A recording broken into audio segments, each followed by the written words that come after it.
തമ്പിയോട് വളരെ പ്രധാനപ്പെട്ട ഒരു കാര്യം പറയാനുണ്ട്. അത് അറിയിക്കാണ്ട് ഒരു സ്വസ്ഥതയും കിട്ടണില്ല. അതാ തിടുക്കത്തിൽ പുറപ്പെട്ടതേ. നമുക്ക് വടക്ക് ഭാഗത്ത് എവിടെയെങ്കിലും അവിടെ തിരിക്കാം.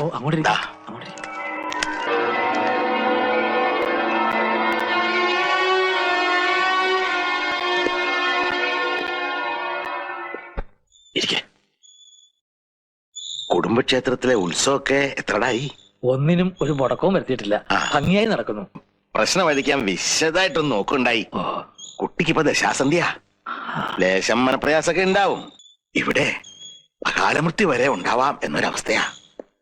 അത്ഭുതം അവിടെയല്ല, അത് സംഭവിച്ചു കഴിഞ്ഞിരിക്കണു. എവിടെയോ കണ്ട് മറന്ന പോലെ തോന്നുന്നുണ്ടല്ലോ. ആരത്? ഇത് കഷ്ടായി. എവിടെ വെച്ചാണെന്ന് മറന്നിരിക്കണു. എത്ര ആയിട്ടും അങ്ങോട്ട് കിട്ടണില്ല. തിരുമേനി മറന്നു. എന്നെ വെള്ളത്തിലിറക്കിയിട്ട് ഈ വഞ്ചി തുഴയാമെന്ന് സാറ് വ്യാമോഹിക്കണ്ട. ഈ വള്ളം ഞാൻ മുക്കും. 20 MLA എന്റെ കയ്യിലാണ്.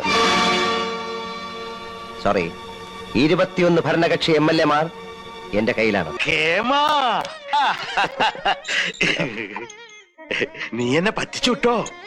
ഹൈ, എന്താ കഥ? നിന്നെ നോ മറക്ക്. ഇവിടെ വെച്ച് കാണുന്ന സ്വപ്നേവി നിരീക്ഷിച്ചില്ല. ആശ്ചര്യം എന്ന് പറഞ്ഞാ മതി. പണ്ടൻ തടിച്ചുട്ടോ. അണ്ണമാര് ആളെ വേണ്ടത്ര പരിചയമില്ലാന്ന് തോന്നുന്നു. ലോകപ്രസിദ്ധനാ. തലയായവന്.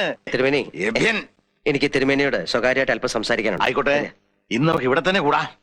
എല്ലാം അറിഞ്ഞിട്ട് തന്നെ കാര്യം. തമ്പി, 2 കസേര എടുത്ത് പുറത്തേക്ക് ഇടുക.